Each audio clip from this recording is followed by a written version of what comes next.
नमस्कार बच्चों। आज हम कक्षा 8 की संस्कृत से पहले पाठ को पढ़ेंगे। पहले पाठ का नाम है सुवचनानी।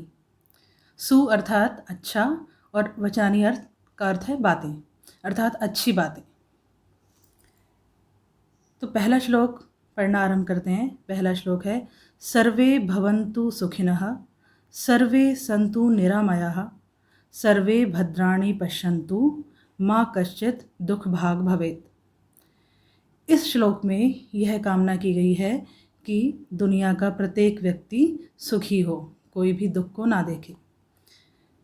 फर्स्ट लाइन है सर्वे भवन्तु सुखिनः, मीन्स सर्वे मीन्स सभी, भवन्तु हों, सुखिनः सुखी, सभी सुखी हों। सर्वे भवन्तु सुखिनः, सभी सुखी हों। सर्वे सन्तु निरामयाः, निरामया मीन्स निरोगी, अर्थात रोग से रहित, किसी को कोई बीमारी ना हो। सर्वे सन्तु निरामयाः, सभी निरोगी हों। सर्वे भद्राणि पश्यन्तु, भद्राणि अर्थात कल्याण, सभी कल्याण को देखें, अर्थात सभी का कल्याण हो, सभी का भला हो।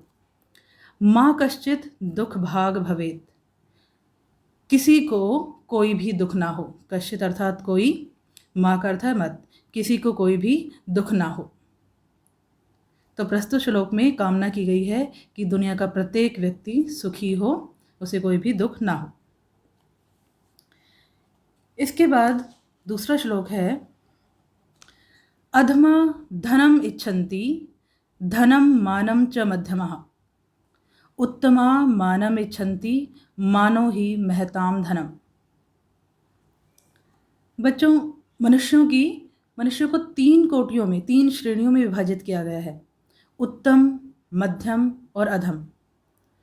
उत्तम अर्थात जो बहुत गुणवान व्यक्ति होते हैं, श्रेष्ठ व्यक्ति जो गुणवान होते हैं। इसके बाद आते हैं मध्यम श्रेणी के लोग। मध्यम अर्थात जिनमें कुछ गुण भी होते हैं और कुछ अवगुण भी। और तीसरी श्रेणी है अधम। अधम अर्थात जो बिल्कुल निम्न कोटि के मनुष्य हैं, अर्थात जो गुणहीन हैं, जिनमें अवगुण ज़्यादा हैं। तो यहाँ श्लोक में कहा गया है अधमा धनम इच्छन्ति, जो अधम लोग होते हैं, जो निम्न कोटि के लोग होते हैं, जो सबसे नीचे कोटि के लोग होते हैं, वो धन की इच्छा करते हैं। धनम इच्छन्ति, वो धन की इच्छा रखते हैं, यानी कि वो सबसे ज़्यादा महत्व वो धन को देते हैं। अधमा धनम इच्छन्ति, जो निम्न कोटि के लोग हैं वो धन की इच्छा करते हैं। धनम मानम च मध्यमा, और जो मध्यम श्रेणी के जो लोग होते हैं वो धन और मान, मान अर्थात इज्जत, वो धन और मान दोनों चाहते हैं। उत्तमा मानम इच्छन्ति, लेकिन जो उत्तम प्रकृति के लोग हैं, उत्तम श्रेणी के जो लोग हैं, वो केवल मान की, केवल वो आदर चाहते हैं, केवल वो इज्जत चाहते हैं। उन्हें धन की कोई कामना नहीं होती, वो सिर्फ मान चाहते हैं, इज्जत चाहते हैं। मानो ही महताम धनम, क्योंकि मान ही, इज्जत ही सबसे बड़ा धन है। तो इस श्लोक में धन से अधिक महत्व मान को, इज्जत को दिया गया है। तीसरा श्लोक है जाड्यम धियो हरति, सिंचति वाची सत्यम, मानोन्तिम दिशति पापम अपाकरोति, चेतः प्रसाद्यति दिक्षु तनोति कीर्तिम, सत्संगतिः कथ्य किम न करोति पुंसाम। अब इस दिए गए श्लोक में सत्संगति के महत्व को बताया गया है। पहली लाइन है जाड्यम धियो हरति। जाड्यम अर्थात मूर्खता, धियो अर्थात बुद्धि, और हरति का मतलब हर लेना, यानी दूर कर देना। तो जाड्यम धियो हरति, बुद्धि की मूर्खता को दूर करती है। कौन करती है? सत्संगति। सत्संगति के बारे में कहा जा रहा है कि ये बुद्धि की मूर्खता को हर लेती है, अर्थात दूर कर देती है। सिंचति वाची सत्यम, वाची अर्थात हमारी वचन, हमारी बातें, सत्यम अर्थात सच।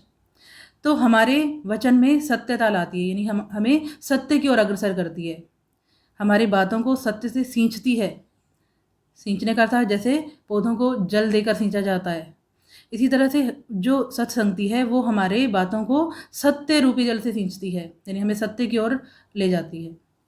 मानोन्नतिम दिशति पापम अपाकरोति, मान यानी कि हमारी इज्जत को सभी दिशाओं में फैलाती है। पापम अपाकरोति, पाप को हमसे दूर करती है। चेतः प्रसाद्यति दिक्षु तनोति कीर्तिम, चेतः अर्थात मन, प्रसाद्यति यानी प्रसन्न करती है, हमारे मन को प्रसन्न करती है। दिक्षु तनोति कीर्तिम, और सभी दिशाओं में हमारी कीर्ति का प्रसार करती है। कीर्ति का अर्थात भी इज्जत होता है, हर तरफ हमारी प्रसिद्धि फैलाती है। सत्संगति ही कथ्य किम न करोति पुंसाम, सत्संगति अर्थात सज्जनों की संगति, अच्छे लोगों की संगति, अच्छे लोगों का साथ। कथ्य मीन्स कहो, किम क्या, पुंसाम का अर्थ होता है पुरुषों, पुरुषों का। तो सत्संगति कहो पुरुषों का क्या नहीं करती, या फिर कहें कि सत्संगति पुरुषों के लिए क्या नहीं करती, अर्थात सत्संगति मनुष्य के लिए सब कुछ करती है। उसकी बुद्धि से मूर्खता को दूर करती है, उसके वचन में बातों में सत्यता लाती है, इज्जत प्रदान करती है, पाप को दूर करती है, मन को प्रसन्न रखती है। तो इस श्लोक में सत्संगति के महत्व को बताया गया है। तो हमें हमेशा सत्संगति में रहने का ही प्रयास करना चाहिए, अच्छे लोगों के साथ रहने का प्रयास करना चाहिए, क्योंकि जिस तरह से हमारी संगति होती है उसी तरह से हमारा व्यवहार भी हो जाता है। चौथा श्लोक है, निंदन्तु नीति निपुणः यदि वा स्तुवन्तु लक्ष्मीः समाविष्टु गच्छतु वा यथेष्टम् अद्यैव वा मरणमस्तु युगान्तरे वा न्यायात् पथः प्रविचलन्ति पदम न धीरः। इस दिए गए श्लोक में धैर्यवान, जो धैर्यवान लोग होते हैं उनके बारे में बताया गया है कि निंदतु नीति निपुणः यदि वा स्तुवन्तु, नीति में निपुण लोग, नीति में निपुण लोग अर्थात व्यवहार में निपुण, व्यवहार में कुशल लोग। निंदन्तु निंदा करें अर्थात बुराई करें, यदि वा स्तुवन्तु या फिर स्तुति करें अर्थात प्रशंसा करें। किसकी? धैर्यवान लोगों की। यहाँ धैर्यवान लोगों के बारे में बात हो रही है कि नीति में निपुण लोग, निंदन्तु नीति निपुणः, नीति में निपुण लोग निंदा करें, यदि वा स्तुवन्तु अथवा वे उनकी प्रशंसा करें। लक्ष्मीः समाविष्टु गच्छतु वा यथेष्टम्, लक्ष्मीः समाविष्टु, लक्ष्मी उनके पास रहे, लक्ष्मी अर्थात धन, उनके पास धन हो। गच्छतु या यथेष्टम्, या फिर इच्छा अनुसार लक्ष्मी चली जाए, धन चला जाए। अद्यैव वा मरणमस्तु युगान्तरे वा, अद्यैव, अद्य प्लस एव से बना है अद्यैव, मतलब अद्य का मतलब होता है आज, एव का मतलब ही, आज ही मरणमस्तु मरना हो, युगान्तरे वा या फिर कुछ समय बाद। अद्यैव वा मरणमस्तु युगान्तरे वा, आज ही मरना हो या कुछ समय बाद।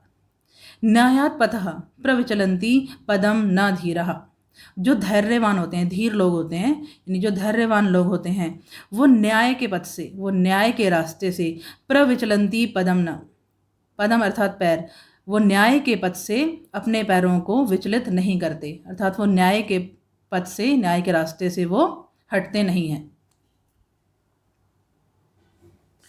पांचवा श्लोक है, पापान निवार्यति योज्यते हिताय गुह्यम निगुहति गुणान प्रकटीकरोति आपदगतम च न जहाति ददाति काले सन्मित्रम लक्षणम मिदम प्रवदन्ति संतः। प्रस्तुत श्लोक में सन्मित्र यानी अच्छे मित्र, सच्चे मित्र के लक्षणों के बारे में बताया गया है। जो सच्चा मित्र होता है उसके क्या लक्षण होते हैं। पापान निवार्यति योज्यते हिताय, पापान निवार्यति पाप से रोकता है अर्थात पाप करने से रोकता है। योज्यते हिताय भलाई के कार्यों में लगाता है। कौन? सच्चा मित्र। सच्चे मित्र के बारे में बात हो रही है कि सच्चा मित्र पाप करने से रोकता है, अर्थात व्यक्ति को गलत कार्य करने से सच्चा मित्र रोकता है। योज्यते हिताय भलाई के कार्यों में उसे लगाता है।